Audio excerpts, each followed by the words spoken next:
Assalamualaikum warahmatullahi wabarakatuh. Perkenalkan, nama saya Lili Setia Apriliani, NIM 40014180053. Pada kesempatan kali ini, saya akan melakukan praktikum urin.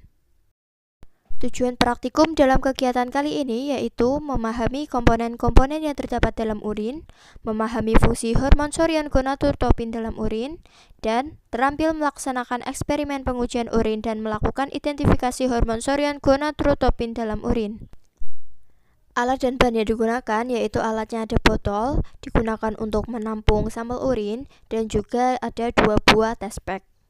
Kemudian bahan yang digunakan yaitu ada urin normal dan juga sampel urin ibu hamil. Untuk langkah praktikumnya, yang pertama adalah mengeluarkan strip HCG dari dalam wadah.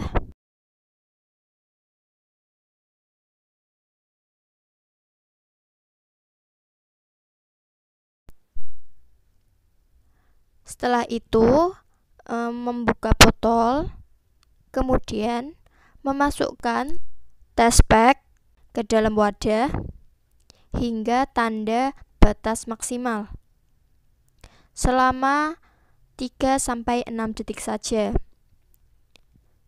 Kemudian mengangkat dan meletakkan di atas tisu agar tidak tercecer. Untuk yang kedua, langkahnya sama. Yang pertama adalah membuka dari dalam wadah. Setelah itu memasukkannya ke dalam sampel urin normal sampai tanda batas maksimal selama 3-6 detik saja. Kemudian mengangkat dan meletakkan di atas tisu agar tidak tercecer. Setelah menunggu kira-kira 1-5 menit, kemudian membaca hasil dan mencatat dalam tabel pengamatan. Dari kegiatan praktikum didapatkan hasil jika pada urin ibu hamil menunjukkan hasil yang positif, sedangkan urin normal menunjukkan hasil yang negatif. Hormon chorion gonadotropin adalah hormon alami yang dibentuk oleh tubuh pada saat hamil. Hormon ini merupakan hormon glikoprotein dari keluarga gonadotropin. Hormon ini dihasilkan oleh sel-sel yang terbentuk di dalam plasenta dan berfungsi untuk memelihara sel telur yang telah dibuahi oleh sperma dan telah menempel pada dinding rahim. Hormon ini umumnya dapat terdeteksi di dalam darah atau urin setidaknya 10-14 hari setelah proses pembuahan. Hormon ini dihasilkan oleh jaringan plasenta yang sedang berkembang sesaat setelah terjadi pembuahan. Pemeriksaan ini dilakukan berdasarkan prinsip imunokromatografi, yaitu berupa timbulnya 2 tanda merah pada bagian tes lain dan 1 tanda merah pada kontrol lain. Reaction site merupakan reaksi yang harus dikenai oleh urin. Pada sisi ini terdapat antibodi monoklonal atau MAG yang mengikat HCG di satu sisi dan mengandung enzim yang dapat mengubah warna apabila bertemu substrat yang tepat. Antibodi di tempat ini tertanam pada substrat enzim yang dapat berubah warna apabila ada reaksi ikatan dengan antibodi HCG enzim. Praktikum selanjutnya adalah mengamati video. Untuk hasilnya, pemeriksaan yang pertama adalah pemeriksaan glukosa urin. Prinsip pada pemeriksaan ini yaitu glukosa akan mereduksi kuprisulfat menjadi kuprosulfat sehingga terjadi perubahan warna. Pada metode genetik, hasil positif palsu dapat disebabkan asam nalidik zat cefaloklorin, probenesid, dan penggunaan formalin sebagai pengawet urin juga pada konsentrasi askorbat yang tinggi.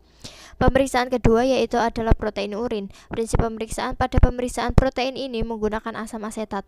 Pada metode ini berdasarkan sifat protein yang jika dipanaskan pada titik isoelektrik akan terjadi denaturasi yang diikuti koagulasi sehingga menghasilkan prepisitat. Pemeriksaan selanjutnya adalah pemeriksaan makroskopis. Warna urin normal bervariasi mulai dari kuning pucat hingga berwarna kuning tua. Hal ini bergantung pada jumlah pigmen urotro dan sedikit pigmen urobilin serta uroelektrin yang terdapat pada urin. Selain itu, warna urin juga dipengaruhi oleh konsentrasi urin, makanan, obat-obatan, dan penyakit.